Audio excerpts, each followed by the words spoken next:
జూబ్లీహిల్స్ ఉప ఎన్నిక కౌంటింగ్ ఉత్కంఠను రేపుతోంది. మొదటి రౌండ్ షేక్పేట డివిజన్కి సంబంధించినటువంటి ఫలితం కూడా వచ్చేసింది. షేక్పేట డివిజన్లో కాంగ్రెస్ ముందంజలో ఉంది. షేక్పేట డివిజన్ కౌంటింగ్కు సంబంధించి హోరాహోరీగా పోరు జరిగినట్టుగా కనిపిస్తుంది. షేక్పేట డివిజన్లో కాంగ్రెస్ అభ్యర్థి నవీన్ యాదవ్కు 8,926 ఓట్లు వచ్చాయి. బీఆర్ఎస్ అభ్యర్థికి 8,864 ఓట్లు వచ్చాయి. అంటే 62 ఓట్లు, కేవలం 62 ఓట్ల ఆధిక్యాన్ని కాంగ్రెస్ పార్టీ ఇక్కడ కనబరిచింది. కాంగ్రెస్ అభ్యర్థి నవీన్ యాదవ్ ముందంజలో ఉన్నారు. అంతకుముందు పోస్టల్ బ్యాలెట్లో కూడా కాంగ్రెస్ అభ్యర్థి ఎక్కువ ఓట్లు, అత్యధిక ఓట్లు సంపాదించినటువంటి పరిస్థితి ఉంది. అక్కడ మనకి లైవ్లో డీటెయిల్స్ అందించడానికి మా ప్రతినిధి విజయ్ లైవ్లో జాయిన్ అయ్యారు. కోట్ల విజయభాస్కర్ రెడ్డి స్టేడియం దగ్గర షేక్పేట డివిజన్ పూర్తయింది. నెక్స్ట్ డివిజన్కి సంబంధించి కూడా ప్రారంభం అవుతున్నట్టుగా ఇన్ఫర్మేషన్ వస్తుంది. విజయ్, షేక్పేట డివిజన్కి సంబంధించి చాలా హోరాహోరీగా అక్కడ కనిపిస్తుంది. మనకి 62 ఓట్లే నవీన్ యాదవ్కి ఆధిక్యత కనబరిచిన పరిస్థితి ఉంది. అంటే మొత్తం అన్ని రౌండ్లు కూడా ఇదే విధంగా ఉండే అవకాశం కనిపిస్తుందా? ఏంటి లేటెస్ట్ ఇన్ఫర్మేషన్?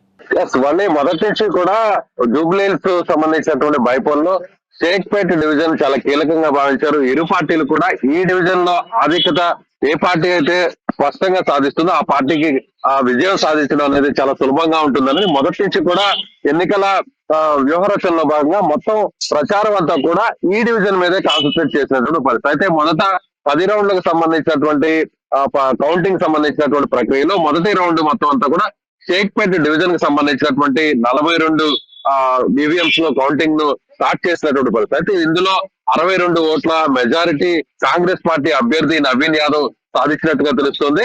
అయితే పోస్టల్ బ్యాలెట్ కి సంబంధించినటువంటి ఓట్లలో కూడా 10 ఓట్లు అంటే దాదాపు 36 ఓట్లు అటు నవీన్ యాదవ్ కు రావడం, అదేవిధంగా 33 ఓట్లు బీఆర్ఎస్ పార్టీకి రావడం, అదేవిధంగా బీజేపీకి 10 ఓట్లు వచ్చినటువంటి పరిస్థితి. అయితే తొలి రౌండ్ లోనే 62 ఓట్లు, మరోవైపు అటు పోస్టల్ బ్యాలెట్ కి సంబంధించినటువంటి ఓట్లు చూసినట్లయితే 70 ఓట్ల దాదాపు మెజారిటీతో లీడ్ లో ప్రజెంట్ అక్కడ నవీన్ యాదవ్ కొనసాగుతున్నట్టుగా, లేదంటే స్పష్టంగా మొదటి నుంచి కూడా చెప్తున్నటువంటి అంటే సర్వేలు కావచ్చు, ఎగ్జిట్ పోల్స్ అన్ని కూడా కొంతవరకు మెజారిటీ కాంగ్రెస్ పార్టీ విజయం సాధిస్తుంది అనేటువంటి అంశాన్ని అయితే ప్రస్తావించినటువంటి పరిస్థితి తెలుస్తుంది. అయితే ప్రస్తుతం ఫస్ట్ రౌండ్ లో మాత్రం అటు కాంగ్రెస్ పార్టీ లీడ్ సాధించినప్పటికీ 62 ఓట్లు లీడ్ వచ్చినప్పటికీ కూడా తర్వాతి రౌండ్ లో అంటే సెకండ్ కావచ్చు, థర్డ్ కావచ్చు, ఇలా నెక్స్ట్ వచ్చేటువంటి రౌండ్స్ వైజ్ రిజల్ట్ లో కాంగ్రెస్ పార్టీ ఇదే విధంగా లీడ్ వచ్చేటువంటి అవకాశం ఉందనేది కాంగ్రెస్ పార్టీకి సంబంధించినటువంటి నాయకులు చెప్తున్నారు. మరోవైపు బీఆర్ఎస్ కూడా షేక్పేట లో కాస్త కాంగ్రెస్ పార్టీ ఫస్ట్ రౌండ్ లో లీడ్ సాధించినప్పటికీ కూడా తర్వాతి